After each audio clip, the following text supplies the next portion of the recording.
Hey everyone. So in this lesson, I actually decided to insert this just now. So this will be useful. In this lesson, we're going to be going over actually creating a spreadsheet to track all of your media appearances. That just seemed really useful. You can use the same concept to track your backlinks, but specifically, we're going to look at media appearances for this one. So let's dive into Google Sheets. I love Excel more than Google Sheets, but Google Sheets is something that everyone can access for free. So let's dive into Google Sheets and let's take a look. So I've created this new sheet and I've called it PR Sheet. You can call it Media Appearances, Tracker. I like Tracker. That stands out. Not Track It. PR Tracker. That sounds very profound, but it's going to be pretty simple. It's going to be there's a few pieces of information we need to know. We need to know the company. It helps if I click. There we go. We need to know what company we're working with. So that's going to be Forbes, Medium, etc. Then we need to know we want to know their domain. So that's going to be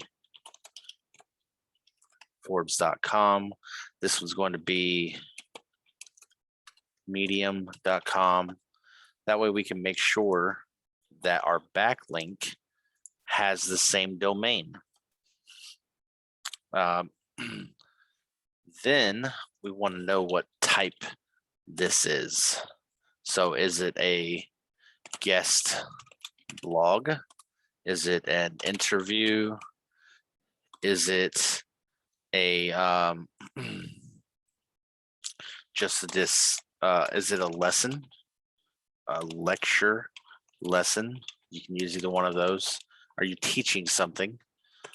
Is this some sort of a review? Someone does a review of you, like someone writes a review on your product or service. And let's see if there's also, let's do magazine. Let's do magazine, print, and magazine digital. That's useful. So from here, these are just words I just threw together. You know, you can do it however you want. From here, you can actually go and say, okay, what is the link? Well, actually, let's call this backlink, right? So it's going to be Forbes.com/Jared is awesome, right? Let's say that's the page. So you definitely want to link to it, and you want to have a status, active status, right? And the reason for this is because you want to know, you want to keep track of, is this still here, right? And that answer should always be yes, but sometimes people go deleting stuff on the internet. Then you want to know date published. Let's say, let's format this first, format number, let's do date. Let's say this is 8. There we go. Let's say that's our format there. So this is what we're looking for. I also prefer to do these next few steps just to make it easier to read. The first one is I like these all borders, and I don't like to do it here. I like to actually contain it so you can see where the actual content ends. Then from there, select all, do data, create a filter, and then do, I think it's view. Yep, freeze one row. So that's going to freeze the top row in place so you can scroll down and always see your header information. Very useful. So from here, you can decide, how do I want to track this, right? Let's say you actually, let's say you want this to be video content, right? Let's call it add podcast, radio, news, TV. Let's say that's our list, right? So let's say you want to have a video content section. We'll duplicate this and we'll call this text. And then we'll duplicate this again and we'll call this audio. Well, now we got to rename this one. There we go. So let's say you want to separate these by text, which would be a blog post or maybe a social media post or whatnot, which I'm not sure I'd track social media posts, but you can if you want. Text, audio, video. So then for video, TV, news, radio, maybe that could or could not be. Podcast could or could not be. These three definitely would not be here. Where's the delete? There it is. Guest blog would not be there. Let's turn that into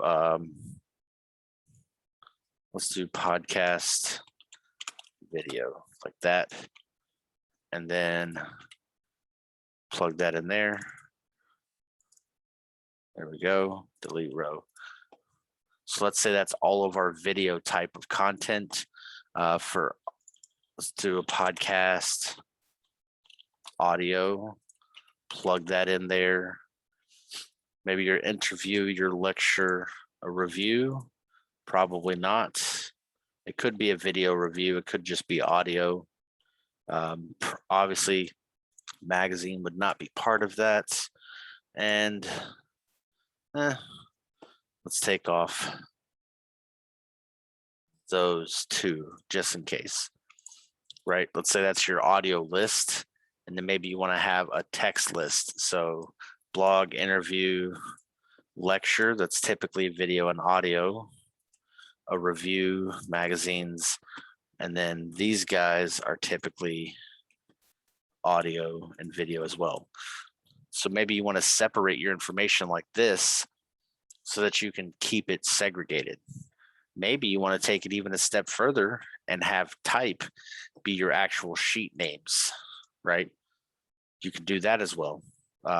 For me, I prefer audio, video, text.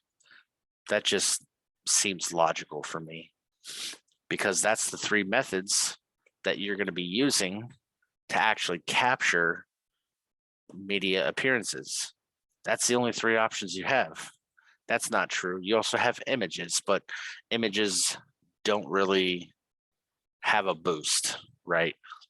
Somebody puts your image on their social media, what's that going to do? It's not going to have as much impact because what we're looking for is backlinks. That's the whole premise of us doing PR and media appearances is a backlink. So audio, video, text. That's exactly what we're looking for. So you can kind of format this however you want. This is just a quick example that I just put together on the fly just now. And you can customize it to your needs, but nonetheless, you definitely should be tracking this. And I will actually, I'll put this link inside the lesson as well. That way you guys can download this. So thanks for tuning in to this exciting edition of PR Tracker. Boom, boom, boom. So we'll see you guys in the next lesson where we get into the real fun stuff for real this time, the backlinks. See you guys later.